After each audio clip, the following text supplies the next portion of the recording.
en honor a Jesús. Te quiero invitar, vení a mi casa. Va a estar alguien que conocí hoy y es el Mesías. Quiero que lo conozcas. Y vienen, se llenó de pecadores, se rodeó de toda esa gente Jesús. Se sentaron en la mesa con Jesús y sus discípulos. Y acá empieza otro problemita más, versículo 11. Cuando vieron esto los fariseos, bueno, acá ya están más que enojados. Viene perdonando pecados, se pone frente a Mateo, lo llama para que sea su discípulo, entra a comer con pecadores y ya le sale fuego de los ojos a los fariseos, porque dice, ¿cómo? Está comiendo con pecadores. Si fuera el Hijo de Dios, no estaría con esa clase de gente. ¿Cómo se va a sentar a la mesa con esa gente? ¿Cómo va a entrar en la casa de un publicano, un estafador, un traidor?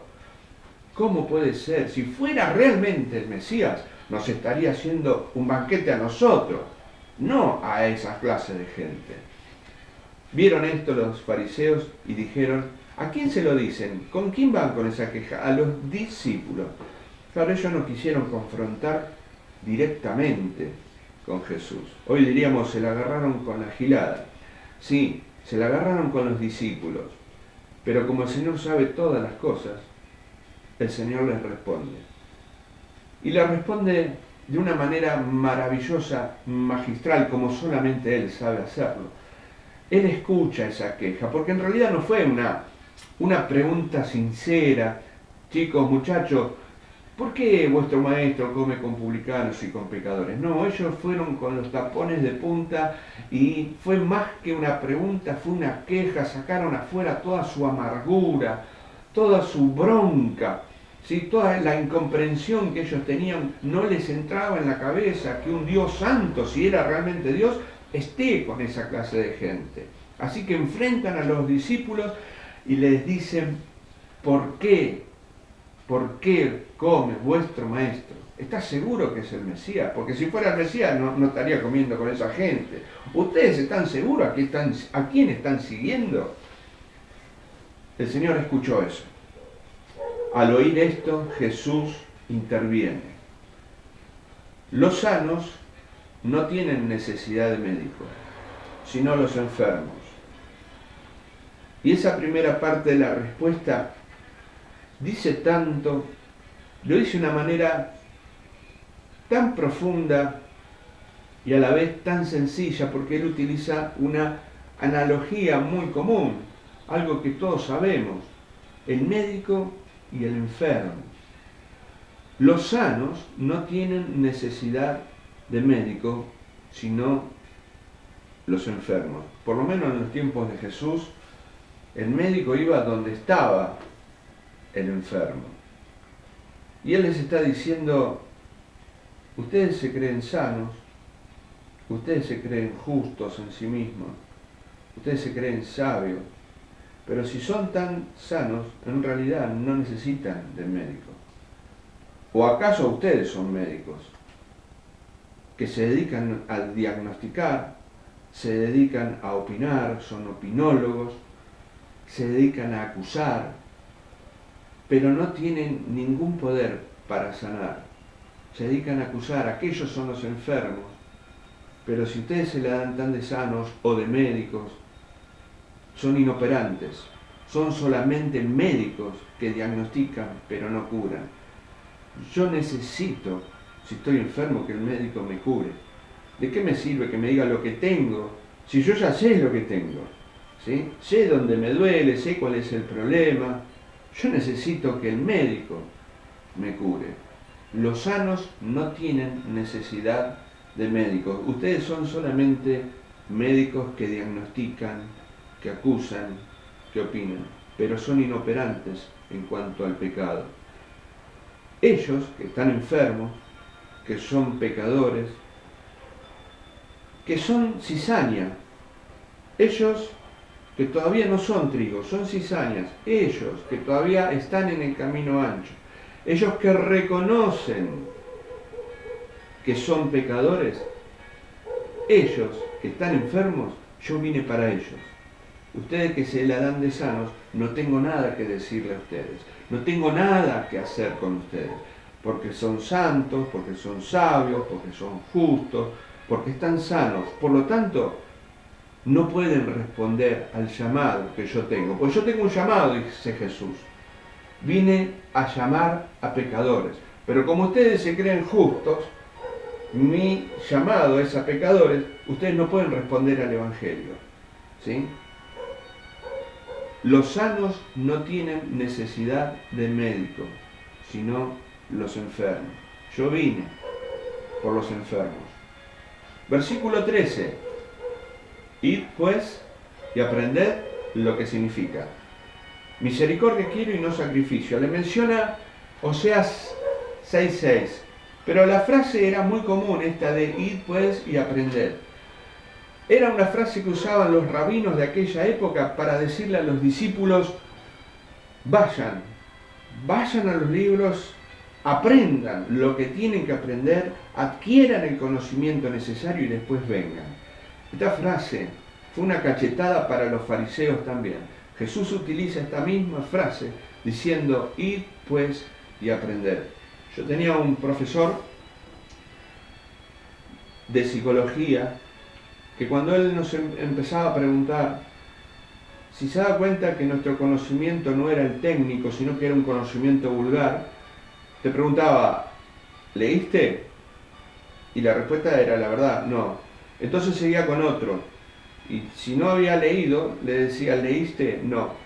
Hasta que siguió con el resto de la clase y casi nadie había leído. Entonces pregunta, ¿quién leyó? 2 o 3 nomás. Y se dedicó a esas personas. Y a los demás les dijo, vayan, lean. Lean los apuntes que yo les di y después vengan y seguimos charlando. Más o menos lo mismo lo que dijo Jesús acá. Era una frase conocida para ellos. Aquí va otro cachetazo para los fariseos hipócritas, los que se creían que estaban sanos y se dedicaban a acusar a los enfermos. Id pues y aprended lo que significa. Vayan a los libros otra vez. O ustedes que son tan sabios, tienen que ir a aprender. Cuando vengan, cuando aprendan, vengan. ¿Qué es lo que tenían que aprender? Misericordia quiero y no sacrificio. Esto era muy oportuno para lo que estaba pasando en ese momento. Dios quiere misericordia, Dios quiere benevolencia. A Dios le interesa el carácter, el corazón puro y recto. Y no sacrificio. No me interesa, no quiero lo ritual, dice Dios. A mí me interesa el corazón puro, santo. No me interesa todo lo de afuera, todos los rituales, todos los sacrificios que pueden hacer. Vayan y aprendan esto. Misericordia quiero y no sacrificio. Justamente los fariseos eran especialistas en lo externo, en lo ritual, en lo mecánico. Eran especialistas en el maquillaje. Pero Dios estaba buscando otra cosa. A mí me interesa el corazón. Misericordia quiero. De eso habló en Isaías capítulo 1. Cuando dijo, no quiero más la sangre de animales, estoy hastiado de la sangre de los carneros y machos cabríos, no quiero más, no quiero saber más nada, no lo puedo soportar, no me interesan más sus solemnidades, sus asambleas, no me interesan más los ritos, ¿sí? Está allí en Isaías capítulo 1. Y alguien podría decir, pero Señor, si vos instituiste esto, tú has dado como mandamiento todos estos sacrificios. Claro, Dios dio todo ese sistema de sacrificios, pero Dios no quería que sea algo externo. Dios quería que todos esos sacrificios estén alineados con un corazón.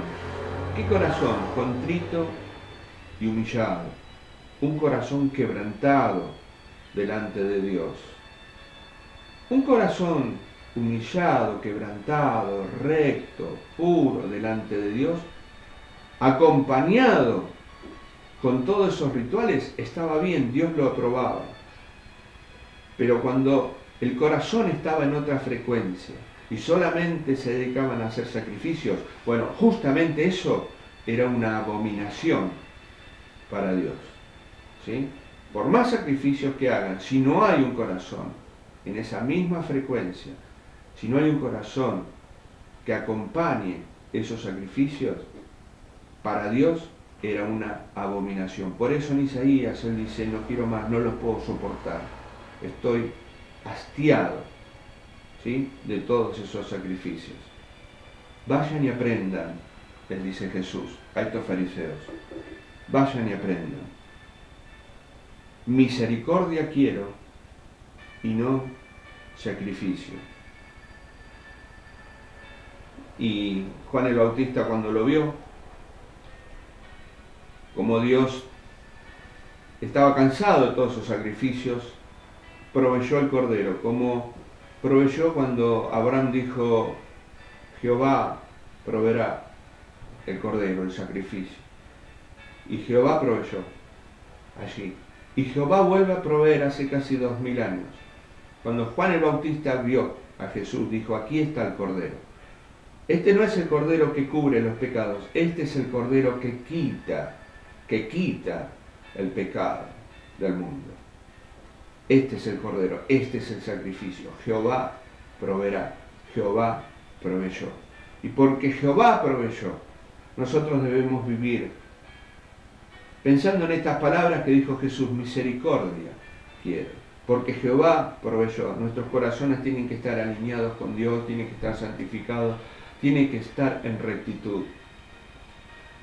Y sigue la respuesta de Jesús. Primero le habla del médico y el enfermo. Después habla de misericordia y sacrificios. Y ahora les dice, estoy en el versículo 13 de Mateo capítulo 9. No he venido a llamar a justos. Por lo tanto, mi llamado no es para ustedes, muchachos, porque ustedes se la dan de justos. Lucas describe muy bien cuál era la filosofía de los fariseos. Ellos se creían justos en sí mismos y se dedicaban a acusar a los demás, a señalar a los demás. Y acá el Señor les vuelve a dar otro cachetazo muy fuerte y aplasta todo su orgullo religioso y les dice, no he venido a llamar a justos. Mi llamamiento no es para ustedes, muchachos, sino que a pecadores vine a llamar, al arrepentimiento. Mi invitación o mi llamado no es extensible a ustedes. No tengo nada que hacer con ustedes. No tengo nada que decirle a ustedes. Yo vine a llamar a pecadores al arrepentimiento. Como ustedes se creen santos y los pecadores son aquellos, mi llamado al Evangelio, al arrepentimiento, no es extensible a ustedes. ¿Quiénes son los pecadores? Los trabajados, los sedientos, los que están hambrientos, los que cargan con una mochila llena de pecados, los que están cansados de la vida. ¿Quiénes son los pecadores? Los que reconocen su condición, los que necesitan un Salvador, porque saben que están camino al infierno. ¿Quiénes son los pecadores? Los que saben que necesitan un médico, porque saben que están enfermos, y esa enfermedad se llama pecado. Por ahí en internet hay un link que dice, si nuestro mayor problema hubiera sido el económico, Dios hubiera mandado un gran economista. Si nuestro mayor problema hubiera sido la enfermedad, Dios hubiera mandado a un gran médico. Y así empieza a enumerar. Si nuestro mayor problema tal vez hubiera sido la falta de vivienda, Dios hubiera mandado a un gran arquitecto. Pero nuestro mayor problema como hombres se llama pecado. Por eso Dios envió a un Salvador. ¿Quiénes son los que pueden responder? Los que reconocen la enfermedad, los que reconocen que son pecadores. ¿Quiénes son los que responden al llamado? Los que reconocen que necesitan un Salvador. Para ellos Jesús tiene misericordia. Y ese es el gran tema de esta mañana, la misericordia de Dios para perdonar a los pecadores que se arrepienten. ¿Cuál es la condición? Reconocerlo, reconocer nuestra situación, reconocer nuestra necesidad. Por eso podemos arrepentirnos. ¿De qué vamos a arrepentirnos si no sabemos o no reconocemos nuestro pecado? La idea no es reconocer solamente, porque si uno le pregunta a la gente, ¿vos sos pecador? Todos dirán que sí. Si le preguntás a un gran pecador, es muy probable que incluso esté orgulloso de su pecado. Sí, soy pecador y me encanta pecar, ¿sí? Y quiero seguir pecando y soy el más grande de los pecadores.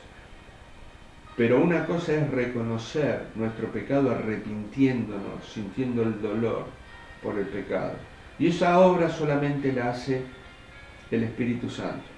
Todos los que tuvieron un encuentro con Dios reconocieron su situación espiritual. Isaías, bueno, ay de mí cuando se encuentra con Dios y empieza y tiene ese temor por haber visto a Dios, yo que soy un hombre pecador, que habito en medio de un pueblo pecador, que tengo labios inmundos, he visto a Dios. Reconoce su situación Isaías. Job, ahora que te veo me arrepiento, me convierto en polvo y en ceniza. El reconocimiento al encontrarse con el verdadero Dios. Pablo, el apóstol Pablo, yo soy el primero de los pecadores. Y así todos los que se encontraron con el Señor reconocieron, se sintieron abrumados por el pecado. Esa fue la experiencia de Leví o de Mateo, que al instante se levantó, le siguió, dejó todo y empezó a presentar a los amigos de él a Jesús. Y este Jesús, el que dice que quiere misericordia, que no quiere sacrificio, este Jesús que mira el corazón, ve la necesidad de las personas que están necesitando del Señor. ¿Quiénes son los pecadores? Los que tienen hambre y sed, los que tienen hambre de Dios, los que están sedientos de Dios, los que están cargando con mucho pecado. Él esta mañana quiere librarte. Él tiene un mensaje, Él tiene brazos para abrazarte, Él tiene corazón para perdonar. ¿Qué hace el Cordero de Dios que quita el pecado del mundo? Miqueas dice que los arroja a lo profundo del mar. ¿Qué hace? Él tiene la capacidad de olvidarse. Ese es Dios. Nosotros, como humanos, a veces decimos que perdonamos, pero a veces nos cuesta olvidar y es difícil olvidar. Tal vez sea imposible olvidar, pero sí es posible para Dios. ¿Qué Dios como el nuestro? ¿Qué Dios que perdona la maldad y olvida el pecado del remanente de su heredad? No retuvo para siempre su enojo, porque se deleita en misericordia. Él volverá a tener misericordia de nosotros, sepultará nuestras iniquidades y echará en lo profundo del mar todos ese pecado que cometí hace tantos años que no me puedo olvidar. Sí, ese pecado también, todos nuestros pecados. Si venís con arrepentimiento sincero delante de Dios, ese pecado lo echa en lo profundo del mar. Ese es nuestro Dios. Y si alguna vez se te ocurre ir a pescar, allí hay un cartel que dice prohibido pescar. Si alguna vez el diablo viene y te acusa, te señala, porque ese es el ministerio del diablo, tenés para decirle y citarle Miqueas, capítulo 7, versículo 19. ¿Sabes una cosa, diablo? Ese pecado está en el profundo mar. Dios lo echó así. y se olvidó. Así que